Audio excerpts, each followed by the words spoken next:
Welcome back to the morning show here on Arise News. Joining us now is Sheitan Atigari with stories trending around the world. Hello, Sheitan. Good morning, sir. Good morning, Ayo. Good morning, Rufai. How are you doing? Looks like we're going to be getting Euro 5 diesel very soon. All right, let's get straight into it. Good morning to you viewers. Here are some of the stories that are trending across the globe. Starting with the Binance trial, Justice Emeka Nwite of the Federal High Court in Abuja ordered the officials of the Kuje Correctional Facility on Monday to provide the detained Binance Holdings Limited executive Tigran Gambaryan with a wheelchair. The order followed an outburst from Gambaryan shortly after the court adjourned. In a video that has now gone viral on social media, the executive can be seen walking with crutches, lamenting that his health has deteriorated since his remand at Kuje due to inadequate medical care. Let's take a look. This is why he was told not to help me. He said there's instruction to your government. This is up. Why can't I use a contact person? This is a show. I'm a fucking innocent person and you're doing this to me. I can't walk. My spine is This is fucked up.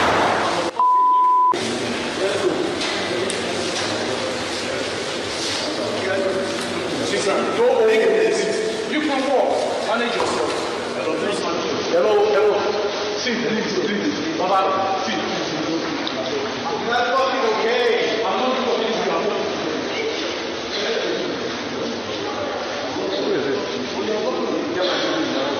Who in be now? Let people do their work now.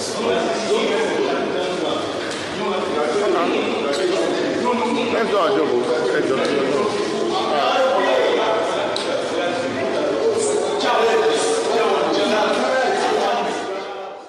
Well, like I said, he has since been ordered, the court has ordered that a wheelchair be given to him. And he did say that he had been living with a herniated disc for the past 12 years, and it had worsened due to the lack of proper medical care at the facility. And just watching that video, it breaks your heart, really, because if he can do that while being recorded, it makes you imagine what could be going on when the cameras are shut off. Dr. Abati.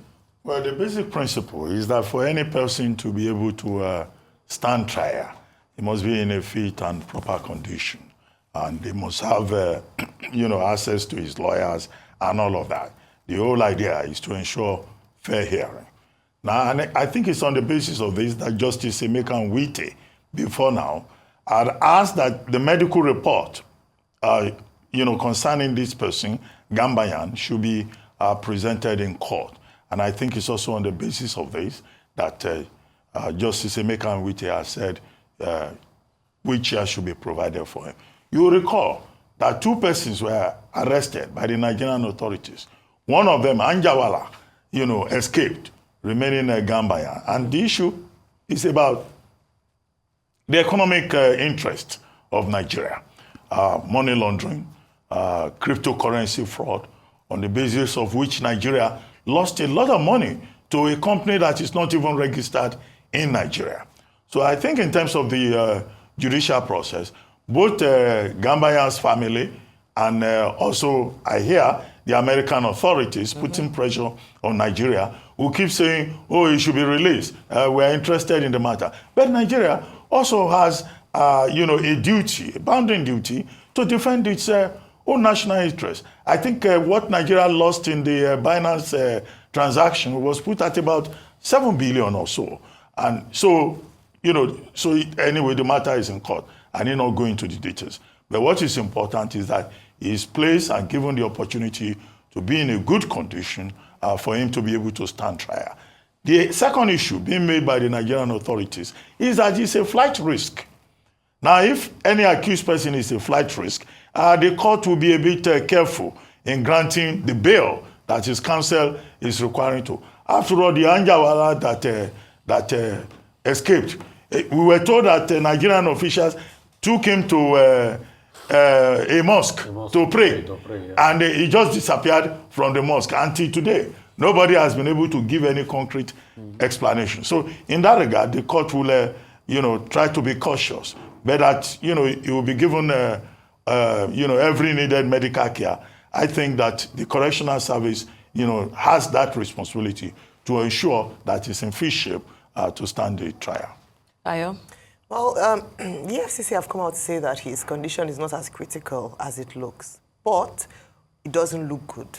Whether they say it or not, it doesn't look good, especially because he's a U.S. citizen. That's Ryan, sorry. He's a U.S. citizen, and so far, they've said that he's not even the owner of Binance. He's an executive, he's a staff, he's an employee of the organization. And so perhaps he's been, the people who should be answering for some of these charges ought to be the people behind Binance itself. So a few things, I said earlier when this story first broke, that doesn't look very good, especially for investors. We keep talking about Nigeria being attractive for investors. This sends a strong signal as well. He should face any questions he needs to answer in the courts in Nigeria, but it should also be done with dignity and respect of his rights as well. Very quickly before we move on to our next Real story. quickly, I think what we're reacting to is the video, not the Binance debacle. The Binance debacle, we know how it transpired for so many months. And many allegations made in the Binance debacle will be checked out in court when it goes through the full legal process. But you know that since then, we are now saying that, crypto might be the way to go. After we said crypto was the one affected our forex. So now, with Binance out of the way, we have now seen that crypto was not our problem. We just had a bad economy. That's why our forex couldn't thrive. This is wrong. At least if a fellow human being, whatever it might be, is leaning on you for help, like they say, lean on me. At least you should have given him a helping hand to be able to just help him walk in there. Much more when he says he's got a herniated disc and he's been dealing with this for a while, and because he's been in incarceration, this has hurt him.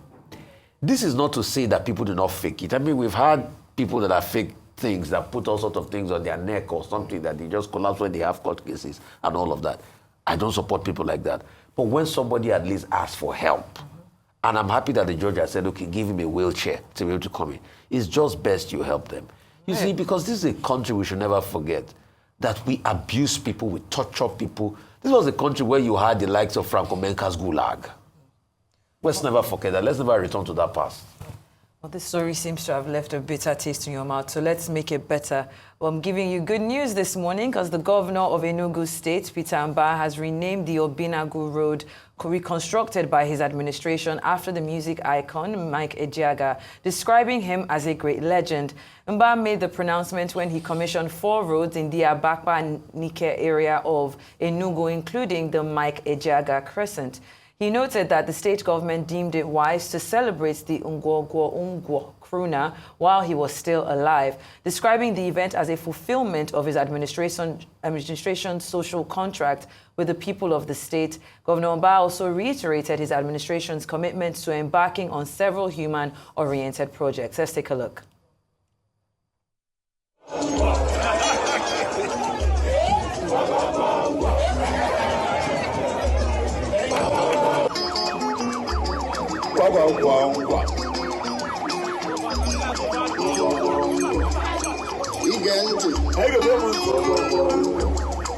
So we are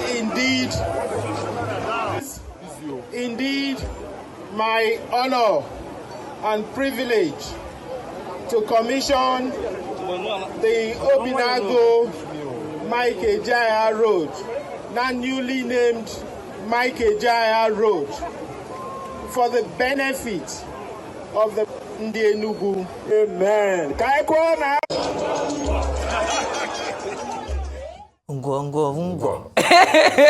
This is amazing. And he also went to his house. You could just see he was so emotional. We have that video on there for you. He was just so happy. And I think what just makes me really happy about this story is that he did it while he was still alive. Dr. Bati. Yeah, which is a very exciting thing, an interesting story.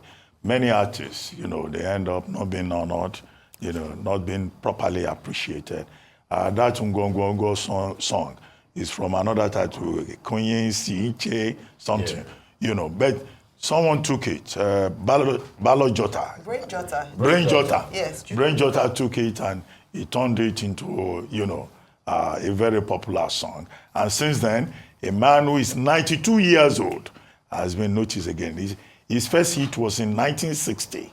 And look at so many years after, a song that he himself will probably have forgotten has brought him to public limelight. So we want to thank the governor of Enugu State, Governor Mba, for what he has done.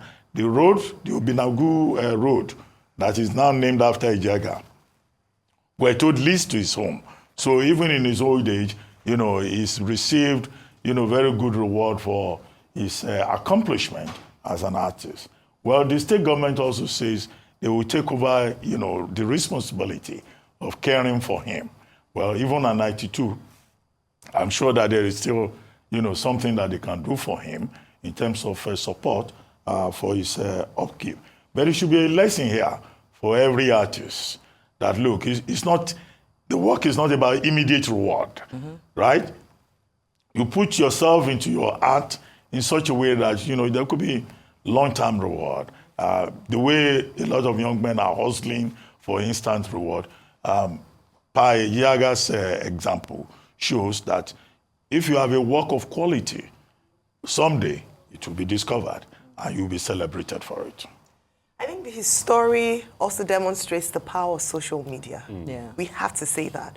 Chukwuebuka Emmanuel, popularly referred to as Brain Jotter, is a very funny skit maker on social media. And at some point, he started a dance challenge, or he didn't even start it. He did a dance that then became a dance challenge, the Go dance, which Rufai has done before. And then the song became very popular, and it's a song that was written many years ago. I don't even know if it was sung by the time Brain Jotter was born. It was probably before his time.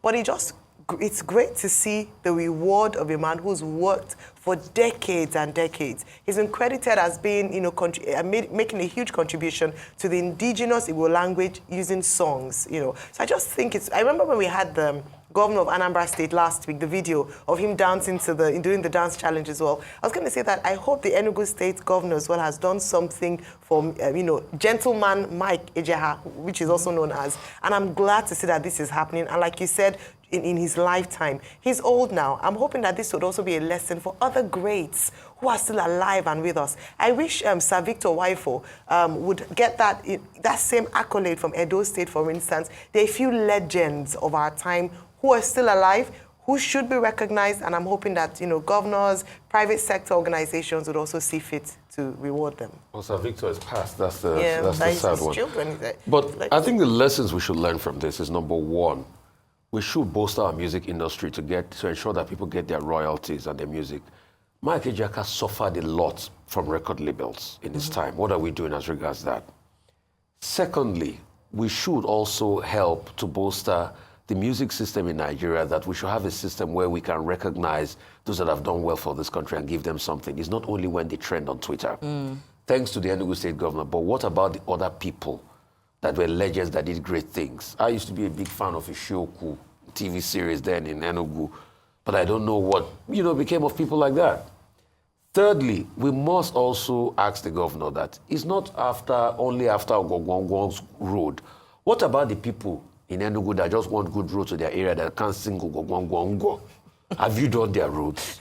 Have you been able to complete the reticulation of water in Enugu State? Because these are things we should look at. So as we also celebrate you, we should also remind you of it's not everybody that will sing Ogogongwongo, but they too must be able to enjoy the cost of good governance, really, pretty much. That's just it. All right, then, still keeping the tone of good news, in a heartwarming display of honesty and integrity, a staff member of the Nigerian Aviation Handling Company, PLC, Mr. Awao Dankode, found and returned $10,000 cash while cleaning an aircraft in Kano, has been rewarded with a cash reward and instant double promotion. The money was left behind by a passenger on seat, where Dankode promptly returned it to the airline station manager. Dankode was hosted at the company's headquarters in Lagos over the weekend, where he was commended by the group managing director and CEO, Mr. Indranil Gupta, for being a true NACO ambassador. He received a handsome cash reward, a stars promotion, and appointment as the brand ambassador. I just had to do the calculation. $10,000, 16 million naira,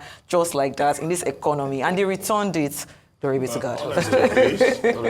The other time, when it was a staff of Eco Hotel, that also acted in this honest manner, we also praised her.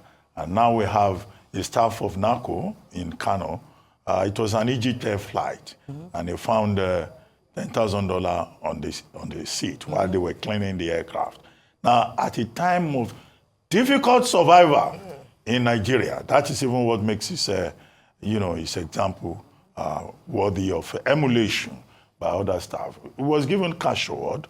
He was promoted. He was also made a brand ambassador, which means he will attend all major events by NACO in any part of the country at any particular time. And I hope that his example will inspire other staff of NACO, that's the aviation handling company, and also encourage other people in other places, because, integrity pays. Yes. And that hopefully, we keep getting this example from ordinary people. I hope our leaders, the people in high places, who also stumble upon Nigerian resources, will be honest enough to make sure that those resources are given back to the people who own and deserve them. Nice one, Dr. Masi. Well, let me just say that I wish we would see more brand ambassadors and influencers like this. Yeah. At a time where we're talking about values being eroded in the fabric of society, it's great and refreshing to hear stories like this. And I say this because even among schools, these stories must be told, must be heard, so that your first instinct as a Nigerian should be truth and honesty. And that we don't just push out the negative stories to see that Nigerians are great people. I feel like even the National Orientation Agency should take up stories like this and really publicize it and say that this is who we are. We have negative stories being told outside by foreign media and other places. We tell our own stories. We change our own narrative. And this is a picture of a true Nigerian. Truth, honesty, integrity, without even expecting a reward sometimes. So I'm really proud of him, and I hope that he would have more visibility and that others who are doing the same thing would be the true Nigerian faces and ambassadors of this great nation called Nigeria. Very well said. There are many people doing great things like that, and I'm really excited. Nigerians are truly good people. Yeah. I mean, any shortcoming you see here and there, mostly environmental problem, leadership problem, but the heart of a Nigerian is the true and the good heart. And this just typified it. And there are many Nigerians doing this. Please keep doing your good. In the end, if you had collected that money and spent the 60 million, you will finish the 60 million one day. But this honor is more than the 60 million. Definitely. Because there have also been some bad Nigerians that are saying, you will have collected the money, you will have spent it and all of that. He will finish the 60 million on the one day, but nothing will replace this place of honor in his life. And you know what this will open it up to? The recognition is even more than 60 million. So please always look at the big picture. They do say a good name is better than gold. When they draw up the national honors list, they should put people like it's this. People like this that we want to see on the national honors list. Not traditional rulers and retired civil servants. Yeah. All right, then our final story. Today, the co-chairman of the Bill and Melinda Gates Foundation, Bill Gates, arrives in Nigeria today as part of the foundation's ongoing commitment to Africa's development. Bill Gates will meet with national and local leaders to discuss advancing health, innovation, and nutrition across Africa. The visit aims to support African partners and institutions in driving progress across the continent, focusing on saving lives, improving health, and helping families. And I'm sure, of course, our Rise News will be covering, his arrival and his stay in the country. Yeah. Bill Gates is a friend of Nigeria and also of Africa. A global philanthropist supporting causes, in the areas of education, nutrition, health, and in fact, the polio eradication success that we had in Nigeria around 2012. Bill Gates Foundation gave us, Bill and Melinda Gates Foundation, as it is called, gave us over $76 million, dollars, paying off the loan that we took from Japan. But when he came to Nigeria in 2018, he criticized Nigerian leaders that they should face the facts that Nigeria was not doing enough in terms of education, in terms of health, and not getting the priorities right. I hope when he comes this time around, he's not going to say the same thing. He was here in 2023, when he talked about the Japa syndrome and all of that. But I recall his 2018, presentation where he said we don't get priorities right in Nigeria. All right, then. Well, that's all I have for you on What's Trending today. I'll see you tomorrow. And that's all on today's edition of The Morning Show.